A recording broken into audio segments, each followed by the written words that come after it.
Hello everyone, I'm Kang Irene Yaren, a law student, English announcer, and someone who believes every story carries meaning. I've spoken in stadiums, classrooms, and auditoriums, but this story comes from a small 학원 where I taught middle and high school students Korean SAT, 수능 영어. This wasn't just a job, it was a turning point in my life. Because this was the moment I started to really begin understanding Korean education and the people inside it. Some days I wanted to give up. I was really exhausted physically, mentally, and emotionally. But I promised myself I would show up, not because I was strong, but because the students were. Because these students were doing something far harder than I was doing. They deserve someone who believed in them as much as they believed in their own dreams and path. In that classroom, I wasn't just teaching. I was learning about Korean society, about how education shapes identity, and about how pressure, competition, and hope all coexists here. I'll be honest, I'm being very vulnerable sharing this, but I wanted to be honest because I mean every single word that I'm speaking here. Teaching in that 학원 truly changed me. It gave me a heart to serve students, especially Korean students, to help them find not just answers in English, but purpose, confidence, and peace. Those days were long and exhausting. But between the bus rides, the lessons, and the quiet evenings, I began to see something deeper. What started as a difficult season slowly became a meaningful one. And here's the story of what I learned. Episode 1. What I think about Korea's education. Korea's education system is one of the world's great achievements. Free public schooling, highly trained teachers, national commitment to literacy and excellence, all built from decades of post-war resilience and sacrifice. It deserves admiration deeply. But the same strength carries a weight. Pressure to stay ahead, competition that never sleeps. A quiet exhaustion that students rarely speak about. And watching it closely, I found myself wondering, when did learning become survival? Who am I studying for? And what am I studying for? As a teacher, I felt two things at once. Gratitude for the people who built this incredible system, and empathy for the students who must carry its intensity. Education did build a nation, but maybe the next chapter needs to teach us how to breathe again. Depending on which class I'm teaching, but for the first class I'm teaching 중3, which means the last year of middle school. So we're gonna go through the rest of the reading and interpreting, and then we're gonna have some communicating class.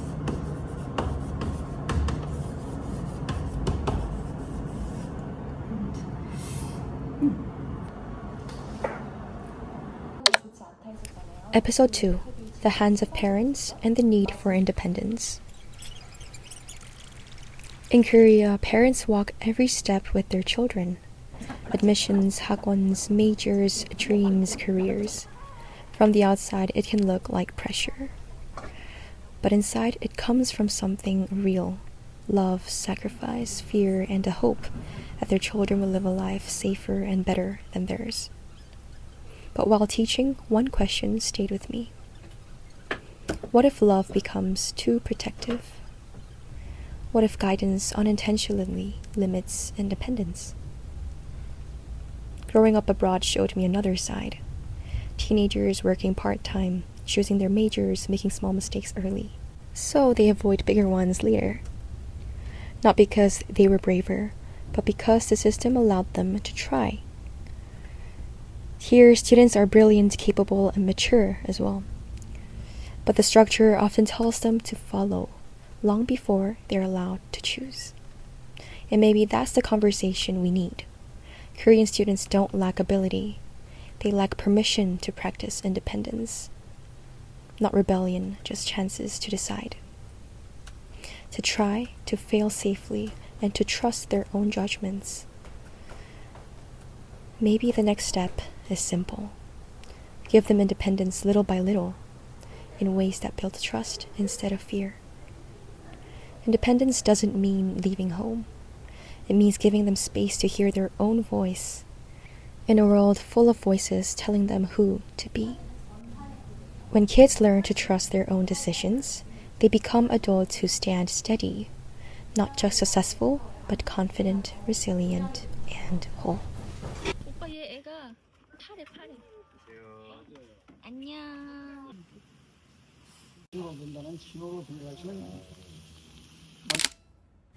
Episode 3: The Future of English Education in Korea. Of everything I taught, CSAT English taught me the most. Korean students have a rare strength, the ability to find the core arguments, the logical thread, the hidden structure. Honestly, faster and sharper than I could. I've aced TOEFL, studied international law, worked as an English announcer, and still their analytical ability amazed me. Sometimes while preparing lessons, I had to teach myself from scratch. And each time I thought, if foreign students learned reading the way Korean students learn here, CSAT English, we would have aced SAT, TOEFL, or IELTS. Because Korea trains clarity, logic, discipline, and reasoning and leads global skills. But there's one area the system rarely gives space for: speaking. Not because students lack talent, not because they lack intelligence, but because they were trained to be correct, long before they were encouraged to be heard.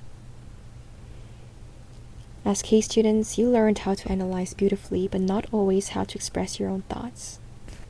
And it's not your fault, but the world is shifting fast. AI is rising, information is everywhere.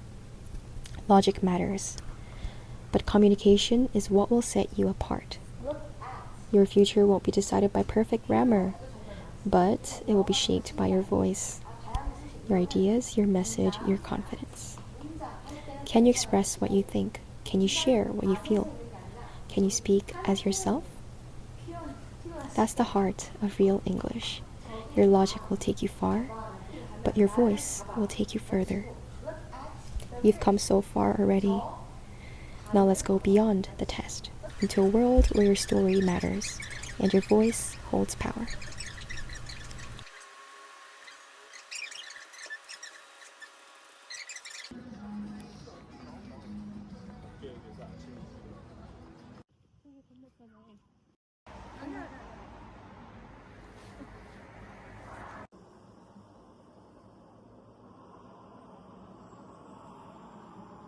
예쁜데 엄마. 여기 오니까 시원해 여기가. 그러게.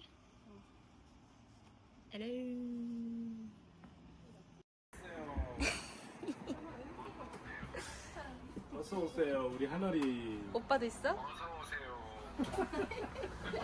여기 어디 앉아? 거기 앉아. 여보. 엄마 여기 앉아. 엄마 여기 앉아. 하늘이 또 전화기. Episode 4: Honest Thoughts on the CSAT. The CSAT is astonishing, a masterpiece built with logic, literature, science, philosophy, and much more. Its passages hold ethics, global issues, and sometimes truths about life itself. The more I taught it, the more deeply I admired its design. But admiration doesn't erase its weight and difficulty. Entire cities fall silent. Students lose sleep, families hold their breath. And learning becomes heavier than any teenagers should endure. One passage in the test said we chase happiness through numbers, but forget happiness in the chase. And I felt how true that is for students who endure failures, late-night competition, anxiety, and all while still choosing to try again. So if you reach this moment, not many people know the endurance you showed. Your effort is already proof of your strength. Please don't regret the work you gave. Work hard, but don't let the work consume you. Push forward, but protect your peace. You don't have to be perfect to be worthy. You don't have to shine every day. Reaching this moment means you've already grown beyond who you were yesterday. The CSAT showed me how high the human mind can reach and how heavy that climb can feel. Take a breath. You've endured. You grew. You're here. Be proud of that and be gentle with yourself and be excited as you rebuild happiness you may have lost on the way. Gratitude for them and respect for them, genuinely. There's so much, they're so advanced in so many different areas of life, which I look up to as a teacher myself. So if you're watching this,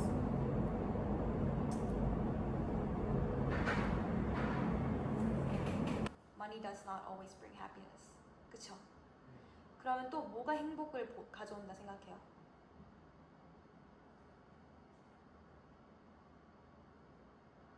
자, 그러면 그래도 선생님도 쌤도 때에 따라 돈은 행복을 가져올 수 있다고 생각하거든요. 그러면 다시 한번 정전이란 뜻이에요. blackout.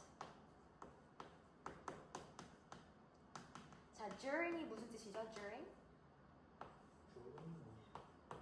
during the blackout. 우리가 그치. The city. Last episode, what being a teacher taught me. Anyone who has worked in education knows this. The job asks you to carry more than the lessons. You teach, you guide students who depend on you, communicate with parents who trust you, stay professional in a field built on people's hopes and worries, while also trying to support yourself and grow as an adult. It's a lot. I felt that weight every day. What helped me were two things. One, distance. A little space to see clearly, to understand where I could help, and where the situation simply needed time. Distance protected me from guilt and helped me stay fair to myself, especially when every word and action could impact someone's future. Second, consistency. Showing up prepared, speaking calmly, doing my best with what I had that day. Not perfectly, but sincerely. When you did it with sincerity, you don't need to regret. You can reflect objectively, learn without attacking yourself, and grow up without fear. And over time, I realized something. You grow quietly in clarity, steadiness, and in those small unseen moments when you keep going, even without applause. So if you're carrying a lot right now, balancing expectations and your own life, you're not alone, you're not failing. You're learning how to hold responsibility with more maturity and strength than you realize. And that, even when no one is clapping, is something to be genuinely proud of.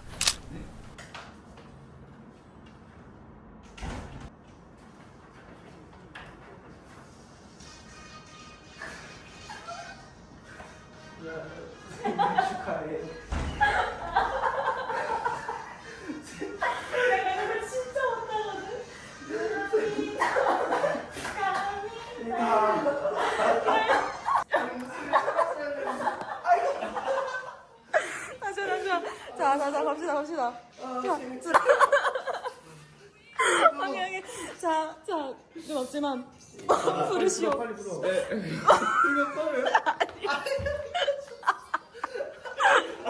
이거 눌러야 돼. 눌러. 세게 불러요, 꺼지지. 움직이면 어떡해. 이렇게 되는 거 아니야? 이거 다시. 미친다. 눌러야 돼요? 네.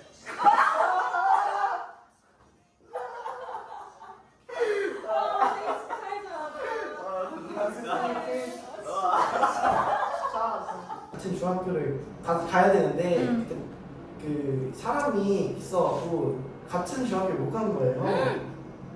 그러니까요. 그때 고백을 했어야 되는데.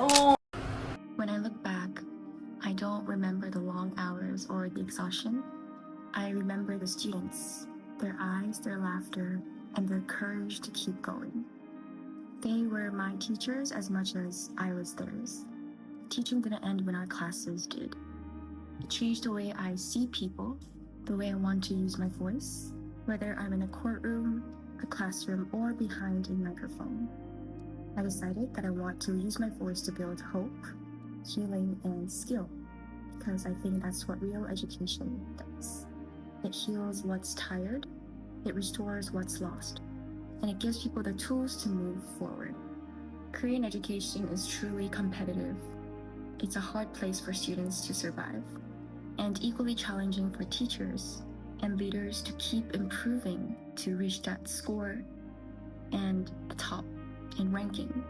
But what really matters isn't the rank or the score, it's whether you are growing, whether you're learning something that shapes you, sometimes breaks you, but still makes you think about your future and helps you look back on your past with gratitude. The students I met were far stronger than I was. They hadn't lived abroad like me, yet they faced incredibly difficult passages and still decided to solve them. Their perseverance truly humbled me. I hope everyone who tries, who studies, endures, and shows up feels proud of themselves. You deserve to clap for yourself. Maybe peace doesn't arrive all at once, and maybe it begins quietly, in the sound of pencils, in the voice of a student asking why, and the courage it takes to keep learning. That's where I found it. Not because I was great, but because they were. My name is Irene, and it has a meaning of peace. And maybe, for me, peace begins right here, in the classroom between understanding and love, which is why I'll keep teaching, keep speaking, and keep believing, not for numbers or success, but for people, for love, and for peace. Join my journey, Key.